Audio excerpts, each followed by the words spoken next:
Puta, será el país de mierda este que nos tocó. Nos ordenan no hacer nada y ese hacer nada lo hacemos mal, la puta que nos parió todito. No seas cojudo. A ese nivel hemos llegado.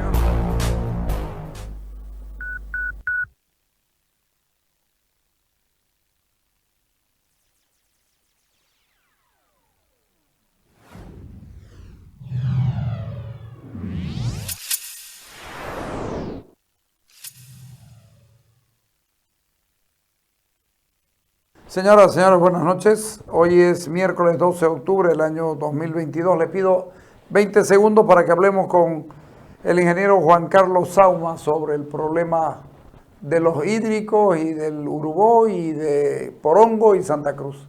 Dale.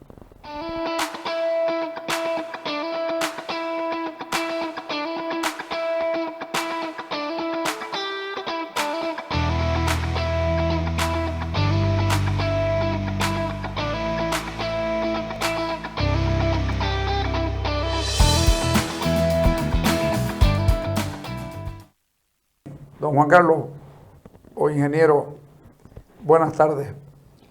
Dígame, ¿usted conoce este asunto de Porongo, el Urubó, el Güendá, los acuíferos, todas estas cuestiones y su relación con Santa Cruz, no? Bien, buenas tardes, Carlos, a usted y a toda su audiencia. Bien, nosotros estamos trabajando con este tema desde el año 2009. Y de manera continua en diversos proyectos que tienen que ver esencialmente con recursos hídricos y con proyectos vinculados al agua potable, alcantarillado sanitario, y uno de los temas centrales es la recarga del acuífero porque es la fuente de agua de toda la zona. Y como parte de para poder realizar los trabajos, por supuesto hemos ido acumulando información que de acuerdo a nuestro conocimiento es tan antigua como 1977, más o menos. Los primeros estudios que nosotros conocemos, eso no significa que no existan otros anteriores, nosotros si existieran no los conocemos y pedimos disculpas por eso, datan de 1977. En esa época ya se logró definir con claridad lo que es el acuífero de la llanura chaco-beniana. Entonces, es bueno algunos segundos para contextualizar y que se entienda qué es el acuífero como tal. El acuífero no es otra cosa que un gran reservorio de agua, es como un vaso de agua, ¿no?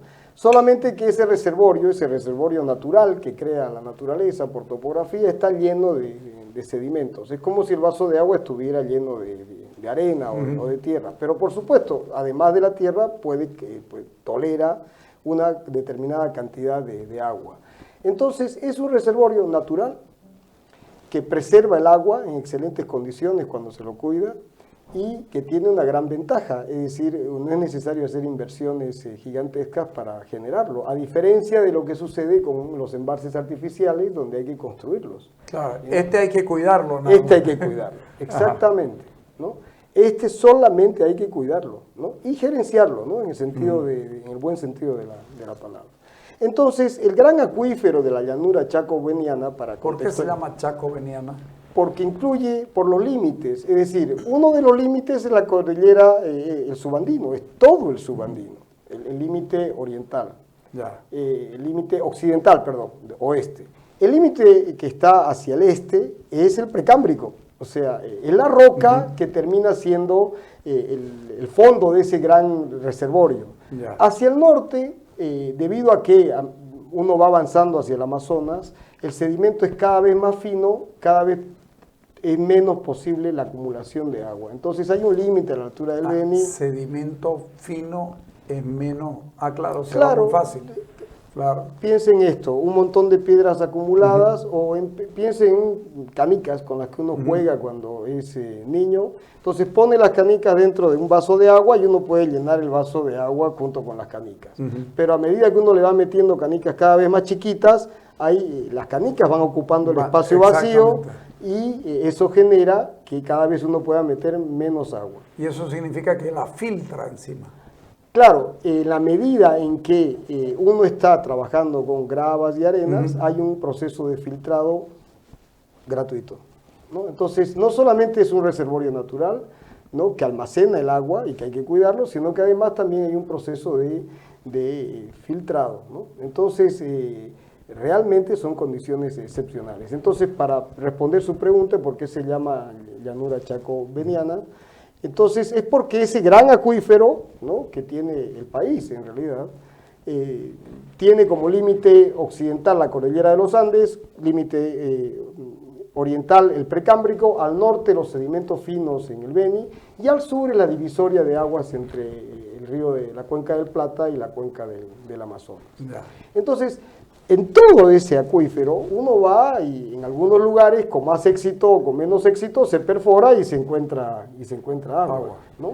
Entonces, ahí aparece una restricción que es económica, que tiene que entenderse que es económica. Es decir, uno puede perforar, por ejemplo, en Yapacaní, sí, y encuentra agua de excelente calidad, sí, pero ¿y cómo hace para traerla? ¿Cuánto le cuesta traerla? Entonces, hay una restricción económica que nos lleva a buscar la porción del acuífero, esa fracción del acuífero que está más próxima a donde está la gente, porque en caso contrario hay que gastar en extracción y transporte. Entonces, dentro de ese gran acuífero, como si fuera un gran reservorio, hay que buscar un reservorio, la porción de ese acuífero que es la más próxima a la ciudad, la que está más cerca de la ciudad y que demanda un mínimo costo para poder dotar de agua potable a millones de personas, ¿no? Entonces, quizás podríamos levantar el planito que... ¿Cuál? El del área de recarga. El del área de recarga. Ahorita le decimos. Área de recarga. Sí, entonces, mientras levantan Sí. el planito, voy... Entonces... No es ese, ¿no? No, el siguiente, por favor. El siguiente. La otra. Entonces, Esta. exactamente, Ok, ya va. este es. Entonces, fíjese que ahí la línea amarilla Ya. es el río Piraí, para que todo el mundo se ubique.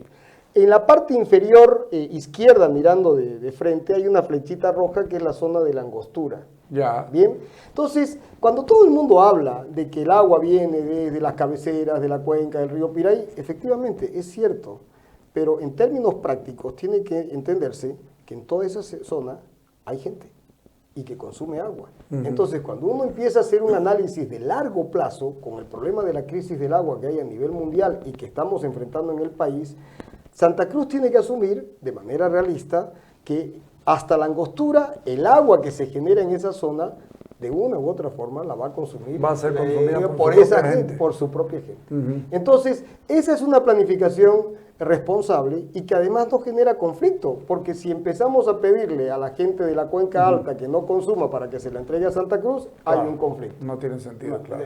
Está el conflicto. Sigamos, por favor. Sigamos ahí.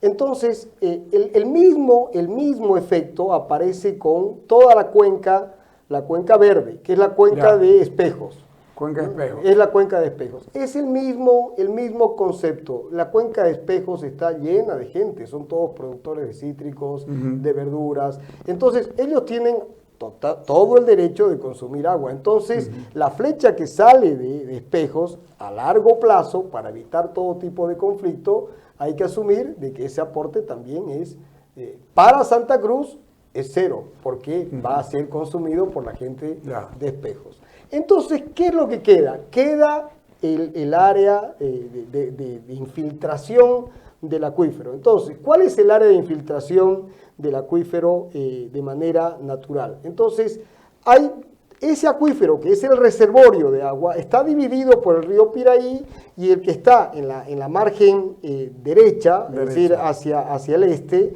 es toda la cuenca del río Pantano, ¿no? que es la zona de La Guardia, de la Loma de Arena. En color negro y blanco. Que está rojo con blanco. Rojo con verde, con plomito o negro, blanco. Sí, negro, blanco. Entonces, esa es la cuenca del río Pantano, que para que todo el mundo ubique es La Guardia, el Parque Regional Lomas de Arena y el sur de la ciudad de Santa Cruz. Todas esas aguas terminan en el río Grande. Entonces, la parte, lo que se llama la cabecera de la cuenca, es decir, la parte más alta, es justamente la zona de recarga preferencial. ¿Qué significa el área de recarga preferencial? Que es por donde el agua ingresa en ese reservorio natural con facilidad, se infiltra sin mucho problema, es decir, se infiltra muy rápido, ¿no?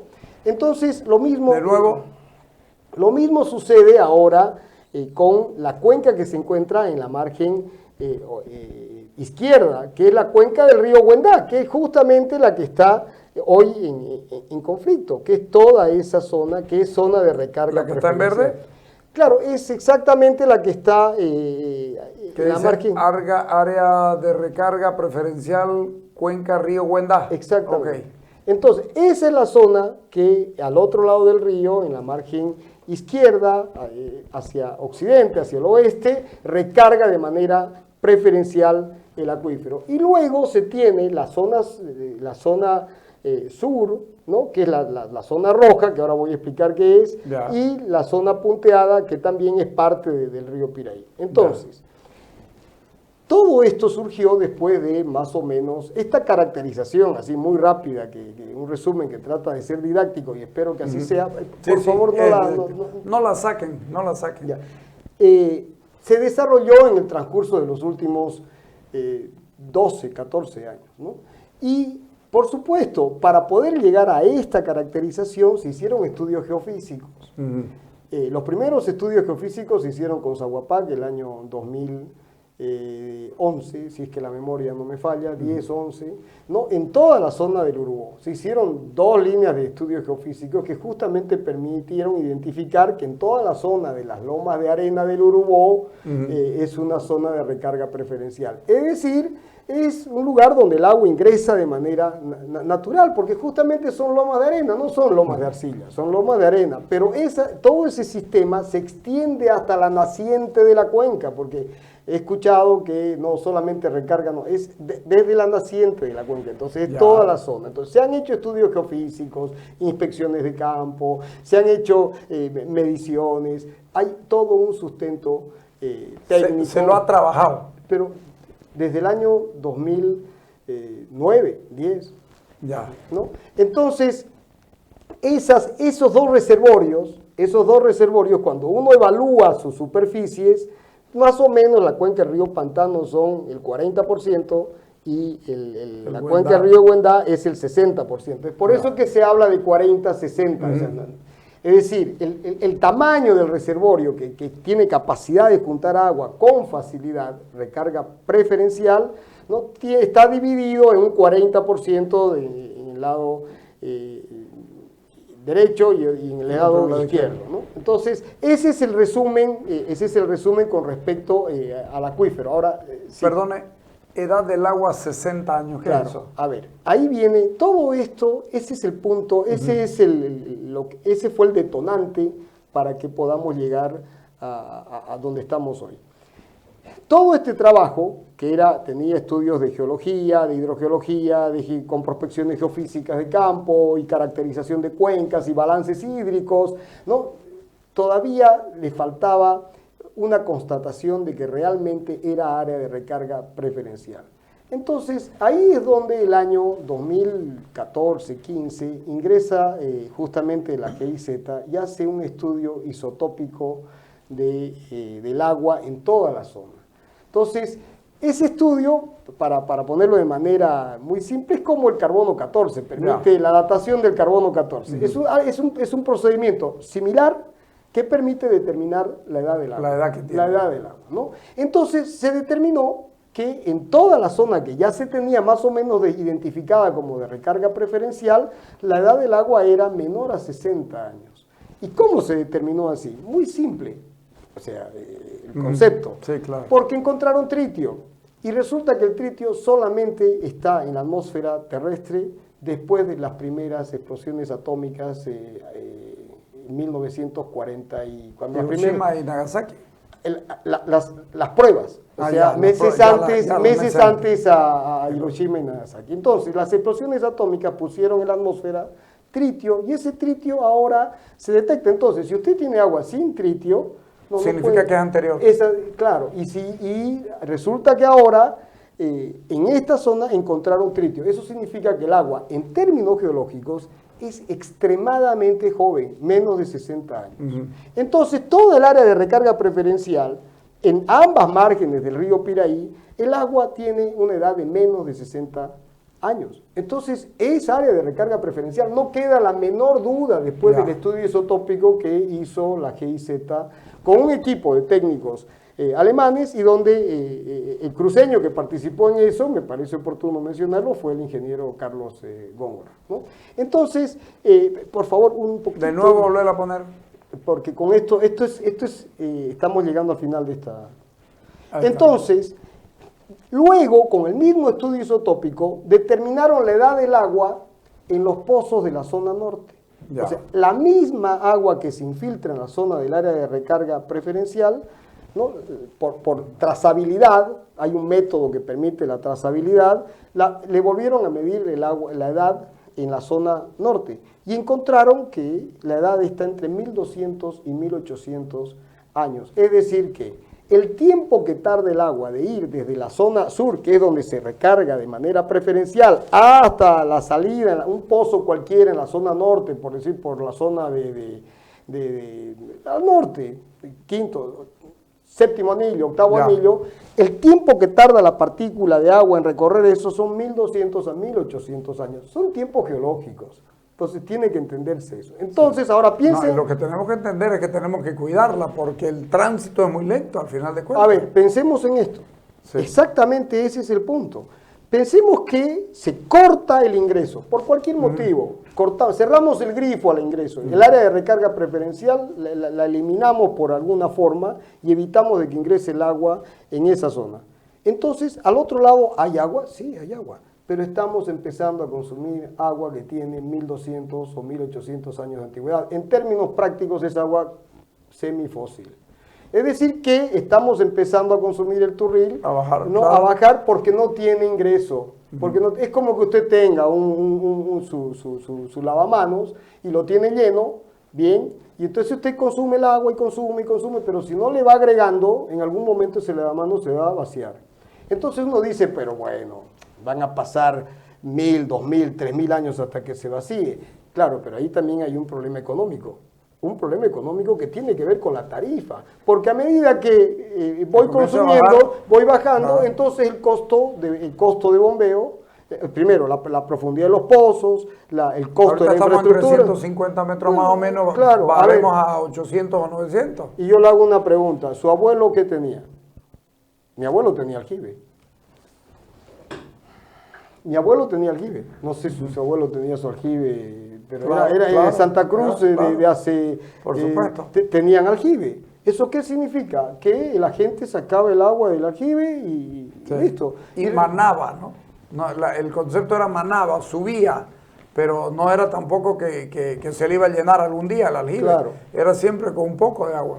Entonces, mire cómo han cambiado las cosas. En términos de, no se necesita grandes conocimientos para todo el mundo, ¿no? Sino simplemente comparar cuántos aljibes habían dentro del primer anillo y ahora, a ver, intente sacar agua del aljibe. No se puede. No se puede. Entonces, no por un tema de potabilidad, sino simplemente de querer hacerlo. Y ahora, para poder sacar el agua en condiciones, están cada vez perforando más abajo. Eso tiene una consecuencia práctica, que es más costo de perforación, más costo en el tamaño de las bombas, más costo de electricidad y el consumo de energía. Entonces, vincula ese consumo de energía con el agotamiento del gas, con la necesidad de renovables. Entonces, es un tema que requiere ser manejado con mucho cuidado. Entonces, conclusión. La conclusión es que es urgente preservar el área de recarga preferencial. Entonces, quisiera que veamos... Volver a poner... si es que... Sí, se puede. Volver a poner. Y también se ha detectado la zona roja, que son las nacientes de la zona del Torno, de la Angostura. Y en esa zona, donde hay roca del terciario, la edad del agua tiene entre 4000 y 5000 años. Entonces, un estudio de estas características, con este nivel técnico, ¿no? Permitió definir de manera conclusiva, en mi opinión, que el área de recarga preferencial del acuífero en la zona más próxima a la ciudad, que minimiza los costos de extracción, transporte y de entrega a la población, es justamente todas las nacientes de la cuenca del río Pantano y las nacientes de la cuenca del río Guandán. Lo que significa también que si no se toca esto, vamos a tener agua permanente porque va a seguir lloviendo, va a seguir infiltrándose y saliendo en esta parte de acá, en todos los pozos que se hagan. Esa es la idea, que la cantidad de agua que entra nunca sea menor a la cantidad de agua que sale. Entonces, en esas condiciones, su reservorio siempre va a estar Siempre lleno. será el mismo. ¿Le pido un corte? Sí, cómo no. Dale.